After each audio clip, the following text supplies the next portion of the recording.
At Personal Edge Fitness, our mission statement is we seek to make everyone feel better about being themselves. Well, quite obviously, that is the ultimate goal. But everyone comes to us with some sort of health or physical goal.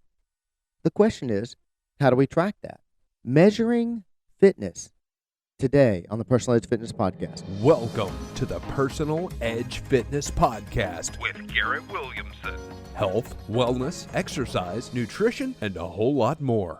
Got questions? Call us and leave a message at 251-278-EDGE or message us at Personal Edge Fitness on Facebook and Instagram, at Team PE on Twitter, or personaledgefitness.com. Good day and welcome to the Personal Edge Fitness Podcast. This is your host, Garrett Williamson, and today we're talking about measuring fitness. Now, as always, I want to let you know how to get in touch with us in case you have any questions about health, fitness, or wellness, or maybe any questions about this particular podcast, or like some of our clients approach us about questions, especially about dispelling some of the myths dealing with health, fitness, and wellness. You're welcome to contact us at my email address, which is Garrett, Garrett, just like Levi Garrett, Garrett at personaledgefitness.com. That is also our website, personaledgefitness.com, and our Facebook page, Personal Edge Fitness. Now, you're welcome to call us if you'd like to speak to one of our directors or one of our exercise specialists. You can contact us at our Mobile location at 251-341-0927 or our Eastern Shore location at 251-651-0927. Now, talking about measuring fitness, so let's start off with, I'll take my little bit of an overview of how we're going to go about this. I'm going to start with a definition, as always, and tell you what body composition is, what measurements of fitness are. We're going to go over different methods for measuring one component of fitness. Now, there's 5 components of fitness. We're actually going to break that down. I'm going to cover one component today, and then what I recommend as far as measuring that particular component, and then how you can go about getting that component measured. Now, I'm talking about component. Let me break that down for you. There are actually 5 components of physical fitness. We have clients that come to us for pretty much all these different reasons. This is why we talk about the fact that we do everything in fitness and sport that's not illegal, immoral, or fattening. So a lot of clients come to us for, of course, performance enhancement, no matter if they're a high school athlete or if they're a weekend warrior or training for a world championship. Of course, those are performance-type goals. Those are performance-type clients, and that's what they're looking for. And obviously, we have people come to us for weight loss. 75% of the clients come to us for weight loss and some sort of a body composition. But there are 5 different components of physical fitness. In that performance area, you've got muscular strength, muscular endurance, and also cardiovascular endurance. Now, those are 3 of the components of fitness, and they deal mostly with performance-based. And it is overall health, but it's also performance-based. Another one is flexibility, and the last, of course, is body composition. Now, those are the 5 components of fitness: muscular strength, muscular endurance, cardiovascular endurance, flexibility, or body composition. If you are starting a fitness program or getting involved in some sort of a fitness program, you're going to be in one of those 5 components. One of those 5 components is typically what you're trying to increase or change or make better or what have you. And many times it's a combination of 2 or 3 of them. Now, there's several different ways to measure all 5 of those components. There's a vast amount of information to cover all 5 of those components. I'm actually going to take the last one and start with that. I'll cover the others in subsequent podcasts, and if you have any questions about those, please contact me, and I'll be more than glad to talk to you about it. But today we're going to take body composition. The reason I picked that first is the fact that the majority of our clients, the majority of people starting a fitness program, are doing it to change body composition, usually dealing with, of course, health. Okay, for the definition, what is body composition? You've probably heard this before. You may have even had your body composition measured. But what body composition is the percentage of fat, bone, water, and muscle in a human body. That is actually your body composition, or what makes up your body. Typically, when we're trying to measure body composition, what we're looking for is a change in body fat and a change in muscle. And that's typically what you're measuring. The reason being is that if you're measuring body composition, yes, you can control the how much water is in your system, but bone, that's not going to really change. Unless you're going to do some sort of a bone density measurement, which we're going to talk a little bit about today. But really in the fitness realm, as far as a personal trainer is concerned, we're typically looking for a change in the muscle and change in, of course, body fat. Now, there exists some very common ways of measuring what we think is body composition. I'm going to cover a couple of these and show you the difference between your basic BMI, weight measurements, even anthropological measurements, which actually is another way of measuring body fat. Breaking down these three and separating them from actually measuring body composition. I want you to understand the difference there. And the reason I say that is that too many times we base not only our fitness performance or our health on these inaccurate ways, but we a lot of times we judge our own self-worth according to some of these measurements. I'll tell you what I mean. The most common, of course, is weight. Now, I'm not saying that we don't use weight. I use weight almost every day with different clients. We use weight in our Catalyst program, also in our In It to Lose It program. Weight is a good thumbnail sketch of how am I doing today versus how was I doing yesterday or last week. It can give you kind of a very thumbnail sketch, rudimentary idea of changes that you are making. But bear in mind, weight is nothing more than the gravitational pull of the earth on your body. That's it. That's all it measures. It really doesn't tell me anything about your level of fitness. It doesn't tell me anything about your health. If somebody were to give me this person's this tall and they weigh this much, tell me, are they healthy or are they not? Doesn't tell me anything. That only tells me, again, the gravitational pull of the earth on the body. Why do we use it? Well, we're looking for changes. And if we have somebody that is interested in quote unquote weight loss, they're really interested in fat loss, then we can get a baseline weight measurement and then, of course, compare it to the next week and kind of track it on an easy daily basis. It's easy to track. Getting in some kind of a scale or something, or a home scale, is very readily available at a myriad of stores. And so it's a good way to kind of get an idea. Okay, am I seeing a change? Am I losing something? And then we get a little more technical about, okay, what is the something that you're losing? Many times, and this is the danger of measuring weight, clients get the idea of I've got to exist at this weight. They pick a arbitrary number. Maybe they were that weight at a certain age. Maybe they've heard that weight is a good weight. Maybe they have a friend that's that weight and they want to look like that friend, so they think they should be that particular weight. And quite often, more times than not, of people that are trying to keep themselves underweight, far underweight, as opposed to being the correct weight or having the right body composition. And I've had clients that have come to us, and we've had a difficult time getting them to understand that the weight that they're trying to shoot for is keeping their body fat actually high. Now, I know that sounds crazy, but you can be quote unquote underweight, have this magic number, and not be able to sustain the correct amount of muscle mass, and therefore you end up having a gut.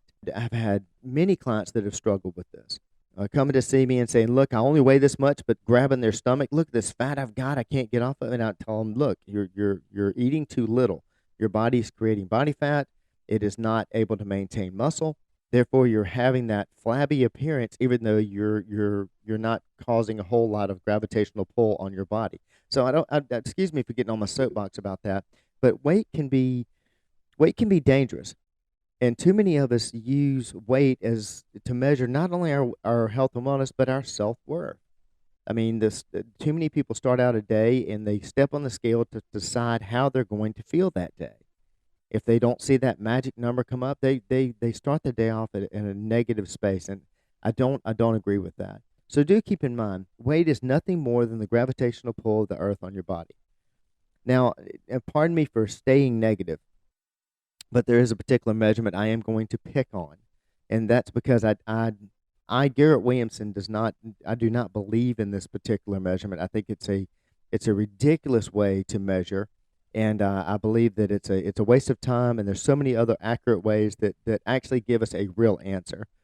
But too much credit is given to the ridiculous measurement known as BMI, or body mass index. Now, the reason I say that is that body mass index is a somewhat educated guesstimate. I would compare it to the value of the old height versus weight ratios years ago that we used to use to measure health or measure our fitness level, and it was just nothing more than a guess. It doesn't tell me anything, and BMI is in that territory, folks. If you're having a surgery, and this happens quite often, having a surgery or having to measure your body composition or your health status in order to have some sort of a procedure done. I'm bringing this up because I had somebody contact me recently whose significant others is needing a surgery, but they need to have a certain amount of body composition, and one of the things they're using to measure it is BMI, and that's absurd. Well, what is BMI? Let me break that down for you really quick, and I don't mean to stay on this subject too long because this is one of the measurements we're actually throwing away, but I think it's one of those myths that we've relied on way too long, and we need to kind of clear the air on it. Well, what is body mass index, or how do you come up with it? Basically, it's what I said a minute ago. It is a weight to height ratio. You take your height in meters, square the number, and divide your weight in kilograms by meters squared. And you can use this extended equation to do so. And then they have a graph that tells you if you land in this number, then you're not obese, and if you land in this number, you're obese. And I'll tell you the danger of body mass index. The vast majority of athletes, and I mean well-trained athletes that I know, when you take their body mass index, because of the amount of muscle to fat ratio that they have, many times or most times, those individuals are borderline obese. And this gives way, way, way too much importance to the ridiculous idea that the measurement of the gravitational pull of the earth on your body tells you something about health and weight. So it is a completely inaccurate way of measuring your overall fitness. It is, if you're going to get a thumbnail sketch, step on a scale. But if you really want an answer, go into true body composition and do not use BMI to measure anything. I wish we'd just get rid of it. There are basically 7 different ways to measure body composition. I'm going to go over all of these just to give you an idea of the variety of opportunities to measure body composition, to tell you what they are, to tell you the pros and cons of each of them, and then some of the devices that actually do this, and then where you can actually have some of these measurements done. And like I said earlier, I'll tell you kind of what I recommend and how to move forward from there. The first one we'll talk about of the 7 is something I mentioned earlier, and that's the basically circumference measurements. This is when you take a measuring tape and get an idea of your level of fitness by measuring different parts of your body. The most common, well, actually, I would say that it's probably popular. I wouldn't say the most common. The most common way is taking a variety of measurements, typically in areas that you want to focus on, and tracking those measurements, and then going back at a periodic time. I recommend a month to 3 months, depending on how aggressive your program is, and measuring, your abdominals, your hips, your biceps, your chest, whatever is important to you, and tracking and seeing if it's going in the direction you want it to go, whether you want it to grow or whether you want it to reduce in that area. There is a U.S. Navy circumference method that relies on running specific body measurements through a highly developed formula to produce a body fat percentage. Now, that's not really what I'm talking about, but there is a way of doing that. There is a way of taking your circumference measurements and then using this calculation to try to figure what your body fat percentage is. On that, it's the pros of it is that's a very easy to use and administer, but the cons is it's very prone to human error. And it's a method that relies on taking measurements manually. That if you're not measuring the exact same spots on the body, then you're not going to get a good, accurate way of measuring body fat. I'm not a big fan of using that Navy method as far as measuring body fat because there's way too many ways of messing that up. But I do think it's a fantastic way to track your progress. We call them circumference measurements, and we actually track those on some clients that prefer that. We just don't use it to measure body fat. But that U.S. Navy circumference method is one technique that you can use to measure body fat. One that's very popular as far as typically understood as far as measuring body fat is hydrostatic weighing.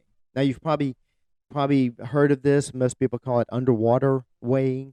They typically use a what we call a dunk tank, and this is a very old school method, but it is extremely accurate. How it works is an individual is weighed on dry land, and then they're slowly submerged on a scale into a tank of water. The particular individual will then expel all the air from their lungs while they're underwater, and an underwater weight is taken. The underwater weight is then compared to the dry land weight, and using a specific formula determines a person's body composition. Now, what's going on there is that the more fat that you have in your body, the lighter you'll weigh. In other words, the more buoyant you'll be. This is why a lot of people that are obese have no problem floating, and that's because the fat floats. And so the technique that they're talking about here is once you go underwater, not only do you want to drop all the way underwater on the scale, but you also want to expel all the air out of your lungs because, of course, oxygen is going to make you more buoyant. When you inhale, you're going to rise to the surface. When you exhale, you're going to drop down to the bottom. And that's the reason for that particular technique. Hydrostatic weighing is based on what we call the Archimedes principle, which says that the buoyant force on a submerged object is equal to the weight of the fluid that is displaced by the object. In other words, the denser the material, the lean muscle, the bone, will weigh more underwater than less dense material like fat tissue. Now it's pretty smart now, isn't it? Well, the pros, of course, hydrostatic weighing yields quite accurate body composition. I would say, if done correctly, it is probably still to this day the most accurate way of measuring body fat. The cons, the big downside of hydrostatic weighing is that it's just difficult to do. Trying to find somebody that's got the dunk tank or has the opportunity or the equipment needed to do hydrostatic weighing is very difficult. Your possibility of actually having an opportunity to do hydrostatic weighing is kind of few and far between. Now, a relatively new measurement for measuring body composition is called air displacement plethysmography, or ADP. And now how this works is that this is an individual enters a small, like a chamber-like structure. At this time, changes in chamber pressure are recorded to determine the body volume. ADP uses one's body mass and volume to gauge body density. This method uses, as opposed to hydrostatic weighing, this method uses air instead of water to measure the volume. And using those density readings, ADP then calculates the proportion of lean body tissue, bone and muscle and organs, to fat mass. Now, the techniques that you may be familiar with as far as the ADP are the Bod Pod. That's a very common, somewhat common device. It's a small chamber. It looks like a spaceship of sorts that you sit in, close up, and then you actually run the test. The good thing about the Bod Pod is they do have a clear window that is in front of your face, so you don't feel so claustrophobic. But that's one of the biggest challenge. One of the cons of the Bod Pod method is that of course people that are claustrophobic have challenges with it. The pros is it's a fairly accurate way of measuring. It really is. So the cons of it, of course, are trying to find a Bod Pod. It is almost an $8,000 piece of equipment, and some fitness centers have them. I'm not sure if they're using them in the collegiate setting. Quite possibly they are, because it is an accurate way of measuring, and it's a little less expensive than trying to do the dunk tank, and it takes up less room, and also less insurance, because anytime you use some sort of a water feature, whether it's a pool or a whirlpool or a dunk tank, your insurance goes through the roof. So the Bod Pod is a little more regularly available. The ADP methods, Bod Pod being one, are a little more readily available than a hydrostatic weighing, but again, expensive and difficult to find. Difficult to find a place that actually has a Bod Pod. But back to what I said a minute ago, extremely accurate. Now, one of the other new ways of measuring, actually, it's not a new method of measuring, it's bioelectrical impedance analysis, or BIA. Bioelectrical impedance has been around for almost my entire career. I actually saw one of these, one of the earlier devices when I was getting my master's degree. We had one you actually lay down on the table and they hook two, for lack of a better word, electrodes to you to measure, to send a pulse of electricity through your body. You didn't feel it, and it actually went through the body and did kind of a basic scan. But now they have readily available. You can buy these and have these home models of rudimentary bioelectrical impedance analysis. I'm actually a fan of them. So how it works is an individual stands on a platform and typically wraps their hands around two available handles. Now, some of them don't have that. Some of them just go through the legs and don't actually have a handle. But for about 20 seconds, a small electrical current runs up both legs and arms, and sometimes the systems are so advanced they even have armholes. But it basically runs a electrical current through your body, and that's how it that's how it measures. Bioelectrical impedance runs a small current of electricity through the body to gauge the body composition, which is basically what I just said. I'm sorry, I'm reading this, just the science of this from an article, just so you can fully understand. The method relies on the currents to easily permeate a cell's membrane. Resistance to the current, typically from water, is a function of how hydrated your body is and correlated with your body fat percent. Like other methods, BIA doesn't explicitly measure fat, but rather it infers body fat from a direct measurement of something else. In this case, it's water. Just like we are measuring the amount of water that's displaced in hydrostatic weighing, we're looking at the water in your body here, which tells us basically where your body fat is. The pros to this is BIA is a quick procedure. Compared to other ones, it's like a Dexa we're going to talk about in a minute.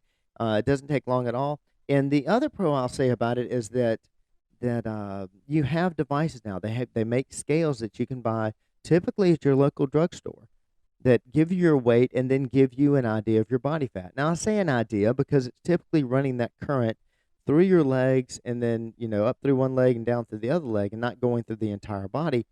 So it's not going to be extremely accurate. But something that it is good to keep in mind when you're talking about body composition is how important is the accuracy of the number. In other words, knowing exactly what your body fat is versus how important is it to be able to measure a change. Now, I'll give you an idea of what I mean. Let's say you do a body fat measurement and you are 17% body fat. I'm just making up a number. Well, accurately, if we did hydrostatic weighing or we did something extremely accurate and we were able to measure exactly what your body fat was, and we found out that instead of 17%, you're actually 19%. Well, that may bother you to be a couple of percentage points off, or maybe even as much as 3 percentage points off. But if you went back and used the same inaccurate method, the one that gave you the 17, and you find out that your body fat went down to 15, whereas if you use the more accurate method, you went from 19 down to 17. Well, you're still seeing the same change, which is really what you're interested in. You're interested in seeing the change more than you are knowing the exact number. Now, that's something that we put importance more on knowing the difference than we do the exact number. Because typically, hey, my clothes are fitting better. I've got I'm feeling better. My energy level's out. What's going on with my body composition? Hey, you're seeing a change. You drop a few points, and that's far more important. That's far more important than knowing the exact number. That's why I'm a fan of the bioelectrical impedance analysis. Now, probably the most involved one, and this is one that I like very, very much, and is really it's moving up. It's becoming more readily available. We aren't there yet, but put this one in the back of your mind, and once it becomes where your insurance covers it or it's more readily available, I highly, highly recommend going and getting what they call a dual energy X-ray absorption, or Dexa. Now, this is a way. This is actually a scan of your body, and you may be familiar with Dexa if you've ever had your bone mass measured, if you've ever been diagnosed with osteopenia, osteoporosis, then this is something you're probably familiar with, and that is a Dexa scan. And anybody that comes in and tells us that one of their considerations is they've been diagnosed with osteopenia or osteoporosis, that's one of the first questions we ask them is, when was your last Dexa, and how did it come out? Have you had Dexas done and had them compared? Have they changed? How it works is that an individual lies down on an exam table, and a Dexa scanner moves over them. Now the process takes about 15 minutes and makes you feel like you're in a real cool science fiction movie. So, and when they're doing bone scans with the Dexa, they can do wrist scans, they can do spine scans. The spine is far more accurate. So there's different ways of doing DEXAs. It's now widely used in measuring body composition as well. It accomplishes this by running two beams of light over the bone and gauging how much light is absorbed. The denser material, i.e. more muscle to fat, the less the beams will be able to penetrate the bone. The reading is then converted into a body fat percentage. Now, the pros of this is it's extremely accurate. This is why I'm a fan of it. The other pros of this I'm going to add to it is going outside of body mass. You also, with DEXA scans, you can get a good idea of your composition of your bone. And that's why I'm such a big fan of this. I know this technology is going to become far cheaper and more readily available, and this is why I highly encourage anybody to go get a DEXA, even if you don't want to, even if you're not so concerned about your body composition as far as body fat, but to get your bone density measured at any age, at any level, at either gender, it doesn't matter. Highly recommend doing a DEXA. The cons of it right now, they're pretty short term, but the cons are, one thing, it does take 15 minutes. I don't think that's a big deal, but that does take 15 minutes to do, and it's incredibly precise. It's rather expensive. A DEXA system can cost as high right now as $100,000. So you don't see Dexas on every street corner, that's for sure. But again, it is becoming more readily available. So stay tuned and keep your eye out for the way your opportunity for having a Dexa scan. Now the last one I've left, and the reason I've left it is it's probably my most favorite. And it sounds kind of strange because I just talked about Dexa and how accurate that method is, which it is fantastic. But the reason I like this one is that it's one that we use. It's done fast. It's done easy. And also it's got a bit of accountability to it, and that is calipers. Now, when I say calipers, you can buy plastic store-bought calipers. You can get calipers through different diet programs or whatever. I do not recommend those at all. That is highly, highly inaccurate, and you can easily skew the results. What I recommend are calipers used by a professional that knows how to actually do caliper measurements. All right, what am I talking about? Calipers are basically it's the old pinch body fat method. Using the calipers, they're kind of tongue-like features. They pinch the skin in specific places. Now, like professionals such as myself or our staff that are certified by, not only have a degree in the field, all of us use calipers when we're getting our degrees, but also in our certifications. There's only a few certifications that we actually accept at Personal Edge.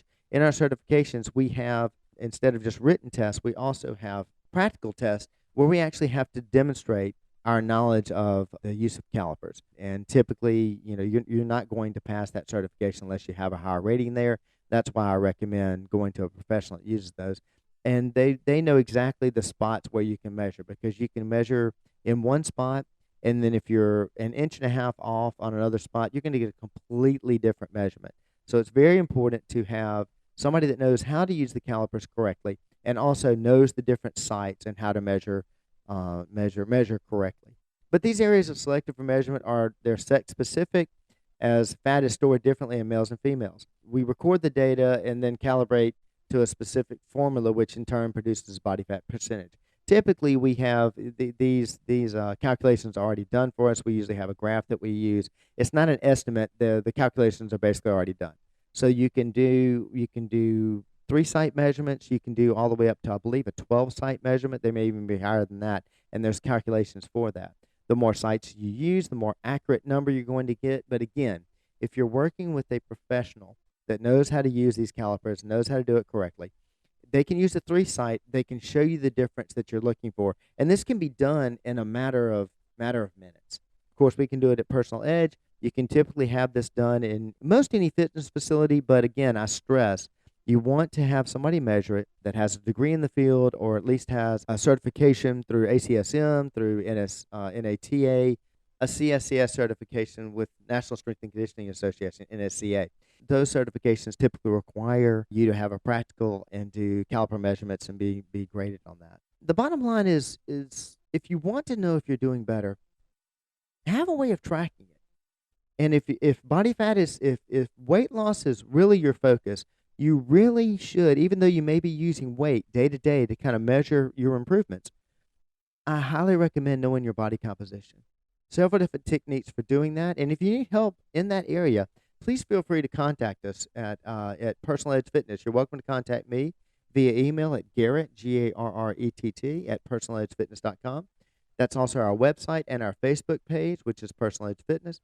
Feel free to call me or call any of our directors and or exercise specialists at our Mobile location at 251-341-0927 or our Eastern Shore location, 251-651-0927. Body composition, just one of 5 different ways of measuring your fitness, and we'll do more of those in upcoming podcasts as a way to help you find your own level of wellness. Thanks for listening to the Personal Edge Fitness Podcast with Garrett Williamson. Subscribe now and be a part of the show by calling 251-278-EDGE or message us on Facebook and Instagram at Personal Edge Fitness or at Team PE on Twitter, and visit us at personaledgefitness.com.